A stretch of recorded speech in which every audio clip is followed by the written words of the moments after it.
Hi everyone, this is Tia Bottum with TimeMarker Photography, and every week I do interviews of amazing women for my Facebook group called Empowering Time Markers. Today we're switching it up, and I have my awesome friend for years and years interviewing me.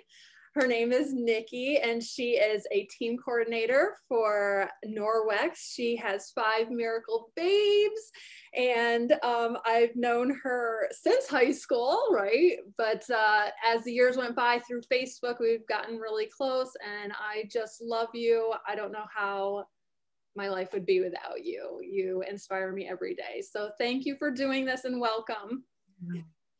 Thank you. Thanks for this opportunity. It's awesome. So I am here to open the door and let you all in to understand what, what Tia is about, what she's built, what creates Tia, and why she's amazing to be around. So I have some questions, and we're going to go over them and kind of just chit chat. It's just a candid chit chat.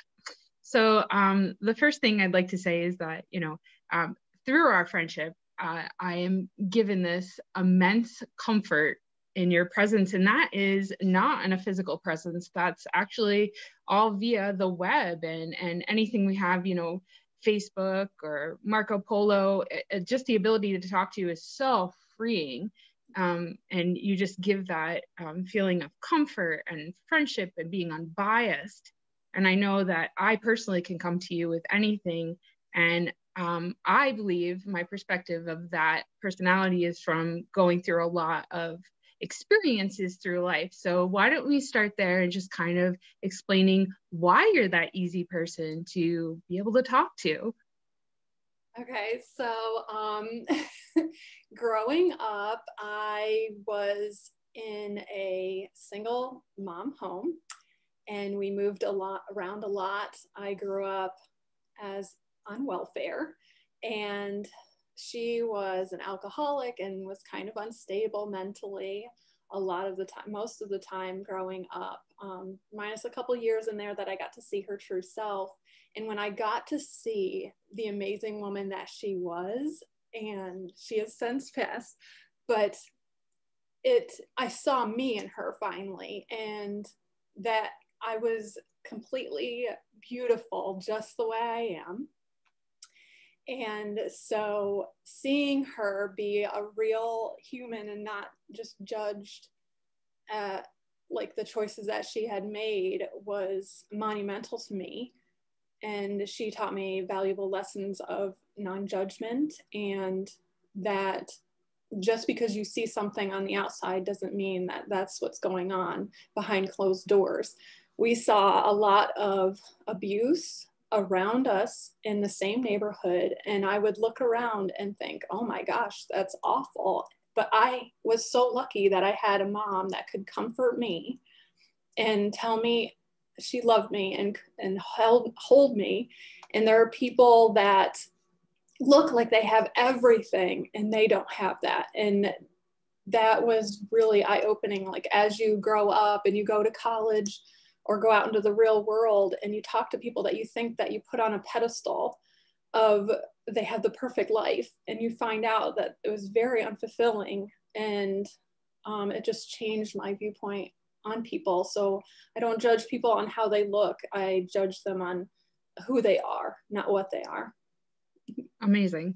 And that's true, because I lived in the same town. We grew up together. So I know that path. You're definitely, and I think it speaks volumes, you're definitely a glasses half full, not a half empty type of person, which just brings, enlightenment to other people to shine. And that's what we're looking for, which brings me to my next question. With your choice of being a photographer, clearly your clientele isn't just the pretty, the rich, the glamorous. It's an eclectic group of people that comes from all kinds. You have babies and older people and people who have gone through amazing drama and sadness. And I just wonder, your choice of wanting to be a photographer, what brought that on, and why do you not limit yourself to just professionals or just pretty people? You look at anybody, what brings that on? Well, actually, I did niche myself, but the story that I always tell about why I wanted to be a photographer. So it came from being poor, and I would ride in the back of a pickup truck. And I remember driving in the mountains because upstate New York is beautiful, right? On the outside, unless you're living there. And just kidding, not really, but so I rode in the back of a pickup truck, and as a kid I would look and see beautiful things, and I would click and I would close my eyes and thought that those pictures would be saved for me to look at in heaven and remember all the beautiful things that I saw. And through college, like I was always the one with a video camera, always the one with a camera in my hand, and I wanted to capture those moments. I wanted to save them forever because I thought that's what life is. That's what love is to see that moment of beauty in people. And when I look at people, I see like who they are. And that's what I want to capture. I want them to see how I see them. And I think that's what you're touching on. I have to pause. I'm so sorry. We have a minor, like true life, we had to pause for a second. So as she was saying that I would take pictures of everyone. So when I got a camera in my hand, I loved taking pictures of everyone. Just when I would see, oh my gosh, candids were my favorite at like a playground, and capturing little babies enjoying life and catching that moment was amazing for me. I don't know why everything makes me want to cry when I'm talking today, but so doing that, and then the things that shifted in my life that really I started niching and realizing that I didn't want to do everything because my body wasn't allowing me to anymore.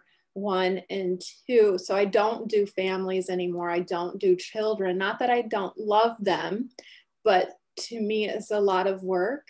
And not that it's not anyway, but like I wanted to shift the energy to something different. And portraiture of women, I wanted to be able to look at a woman and validate her and have communication, and you completely understand what I'm saying when I say turn you right and do that. Like I wanted to take the best pictures of them because it's so needed. And especially as a mom, we never get enough pictures of us, right? Like they're always taking pictures of the babies and or dads with their kids. Like we get those moments, but no one's taking of us. So the realness of a woman and the art that you're talking about, I will do that for anyone. That doesn't have to just be women, because the art side, like really capturing that and telling a story is huge for me. It's just my creative outlet. Like I can't paint, I can't draw. This is my daughter's artwork, not mine. And so yeah, so that's where I am now. So now, right now I work mainly, I love maternity. I love women. I love branding women, like figuring out who they are and putting a light on them and showing them what I see. And men too, like I don't mind that. Like I've done them. And boudoir I love, like I'm very sensual. I'll tell a sex joke any time of the day. Like, and I swear like a soul sailor. But yeah. So that and I, from a personal level, because I also do photography on the side, I know, and I can recall very vividly coming to you and saying, this is something I've loved my entire life. I want to do this. And you said, yes, you do this. Here's A, B, and C of what you should do. Here's a great website. Here's what you need to look at. And yeah, you can do it. You don't need to be a college graduate with 15 degrees. Pick up your camera and learn how to use it. So I can speak personally to that confidence of, and I hold a fairly good, not in COVID times, photography business as well, because you were my role model and you were my voice of, yeah, you can do this. You you can do anything. And so I can personally thank you for that, which brings me to, which brings me to the next question. Well, actually it brings me to it more to congratulations. You finally finished your certification and you are completely certified to be a money coaching advocate. What is it exactly? What is that about? A money coach. Yeah, tell us about that. So basically when I started to niche my market for photography, and then COVID happened and I realized like, okay, I can't do that anymore. And I was like, how can I help women up level still, like without photography? And I was thinking about like, what changed my life? What made me go from a hobby photographer to a professional photography? What was the jump? And I studied under Sue Bryce, like as a mentor, and she did a lot of money work, money blocks and things. And I was like, whoa, it was hitting home. And I realized, and I'm probably going to do a blog post about this, about growing up in poverty and carrying those money blocks with you. And when I really did the work to do that, it up leveled me so quickly, so fast that I was like, I can do this. I can do this virtually. I can help tons of women all over the country if they needed me to. So I was like, that's what I'm going to do. And I can add that on to photography for business women, right? So I can do their branding. I can work through money blocks with them. So it's guaranteed you're going to make more money because you're going to have to get through those things that you tell yourself over and over again, and then challenging those things in your head. We've talked about things like yeah, it's definitely easier to lessen your work and think you're not enough to ask for the correct amount of money. And that is so debilitating sometimes, because you know you're putting in the time, you know you've learned you've paid for the programming, you know how to use the editing, you've wasted hours making sure you know exactly how to use your camera, exactly how to use the program to give the best product possible. And so yeah, getting over that hump of saying, this is my price because I'm worth it, that's so important. And it's not somewhere I'm at yet. So I'm looking forward to really like investigating them more with you. But yeah, it's I hope you do. Yes. I do have a personal goal. I'm trying to get 20 free consultations within the next month before March 1st. So I'm going to send that link, and it'll be down below too, to take the assessment, and then we'll meet and it's free, and I will kind of discuss of like who you are and the type of person that you are with money. And it's very eye-opening about your gifts of that and what might be your challenges and things like that. So awesome. Yeah, and even this program changed me as well too. Like it was up leveling even more than what I was doing at Sue Bryce stuff. And so yeah, that's what I'm doing now. So I added that, and then I added this group because I was all about putting things together. Like I've joined military groups like for volunteering, and then when I was here, where I am right now, we're not near a base. So I joined the PDP and seeing how that worked, and then like trying out all different kinds of things and seeing like where do I fit in there, and what is genius about it, and how could I up level that? And I thought, oh my gosh, the Facebook group would be great to interview women that are at the beginning of their career and like, I've never done a live before. I hear that all the time, and I'm like, you can do this. Like anybody can do this. So, and then I have people that have done it for years and they don't think anything of it. So seeing like, it's not as bad as you think. And in fact, the money coaching, my top archetype is celebrity. And when I first looked at them and I didn't take the test, I was like, well, that's not me, right? Because I was like, but in reality, what a celebrity is showing the best parts of other people and putting a spotlight on it. I'm like, that is me. Oh my God. Very accurate. Yes. So, and embracing like all of the things about me. And that's what makes me awesome. And that's what I try to embrace other people, and like everything that I do is about legacy.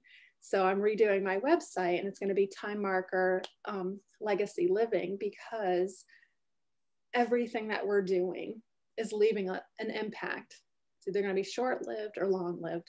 So having that realization from my sickness last summer and almost dying, and accepting, like, I had only wanted to be a mom. I was like, I just don't want to die before I become a mom. Like, I remember praying to God and being like, I just want to be pregnant one time. And then when I was pregnant, I was like, I don't want to die now. Like, I was like thinking I made a deal. And, but I thought, well, my living legacy is my children. Like, I've always thought that about legacy. And I thought, I'm going to have the best kids. I'm going to set them up perfectly, because I wasn't set up perfectly. And, I thought, that's my living legacy. But when I was dying and I was at peace, and I was like, I was the best mom I could be, I was the best wife I could be, and I was a great person, and I accepted death, and I went to sleep, but I woke up the next day, and I thought, well, I guess I'm not done. So I guess I gotta get up. And that's really when I started thinking, like, what am I doing with the time that I have left? Because I don't know when I'm going to go. Like, how quickly I was dying was eye-opening to me, and how I didn't want anybody else to feel those things that I felt. And like, do it now. Like, do it now. Because you could be gone next week. And like, so the portraits I take will outlive me. The books I'm writing will outlive me.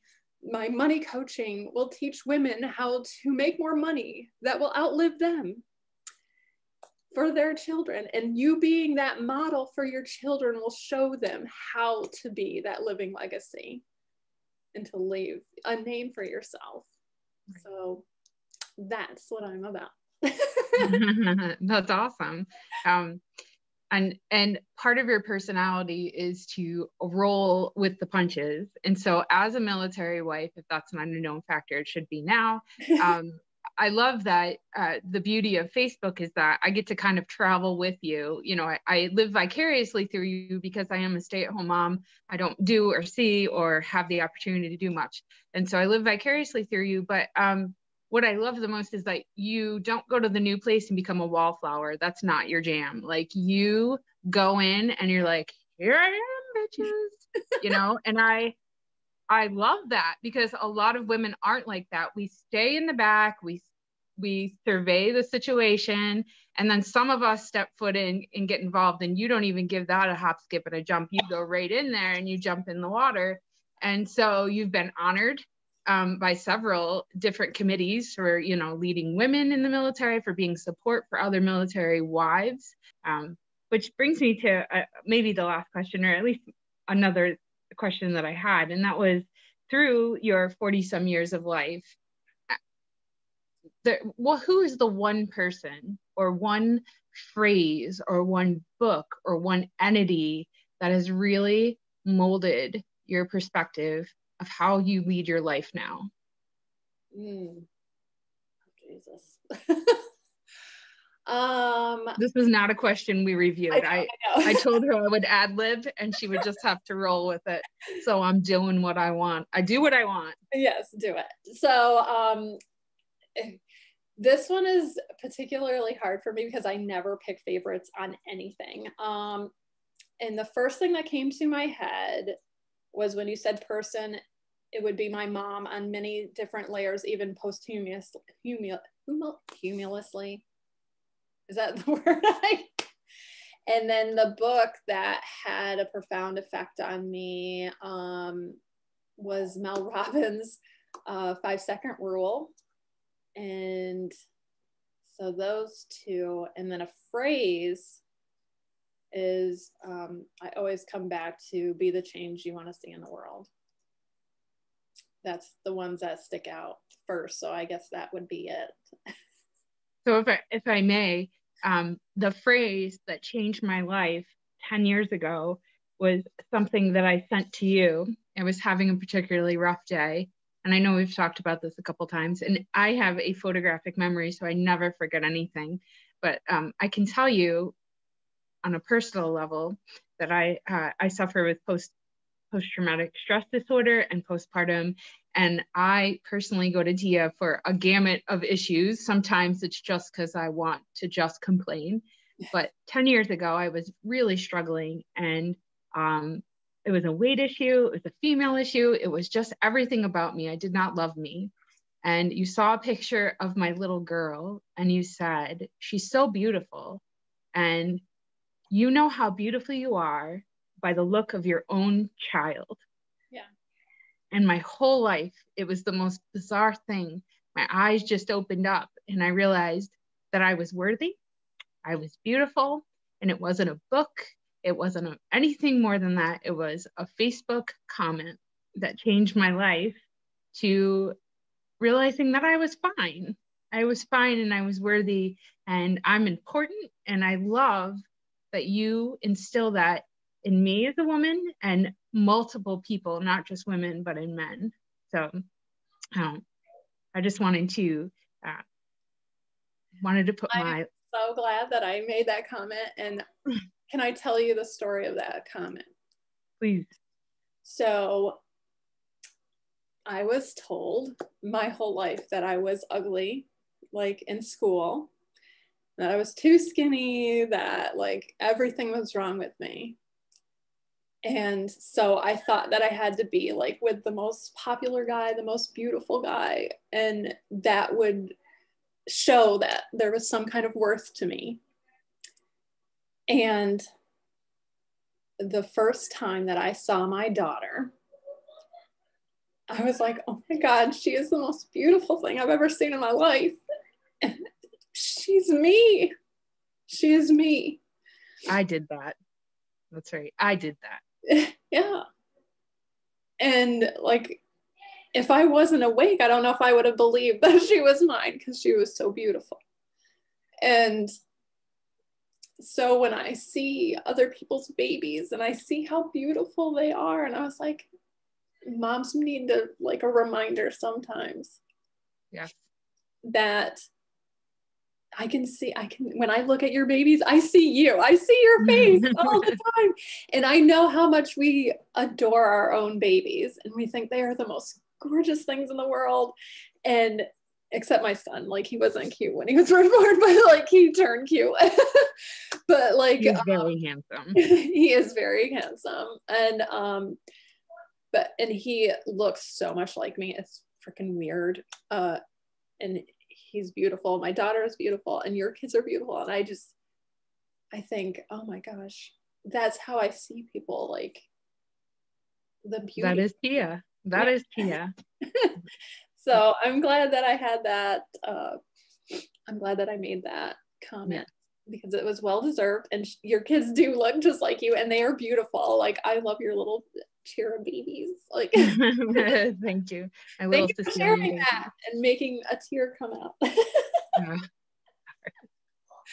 Well, my love, that is all of my questions for this evening or for this afternoon. I have no earthly notion what time it is, to be honest with you. This is probably really long, but I really thank you so much for doing this. And absolutely. I'm so glad that it was you and you volunteered to do this and you raised your hand and you are here for such amazing things. Like I know this and I'm so proud to call you my friend. So thank you so much. Likewise.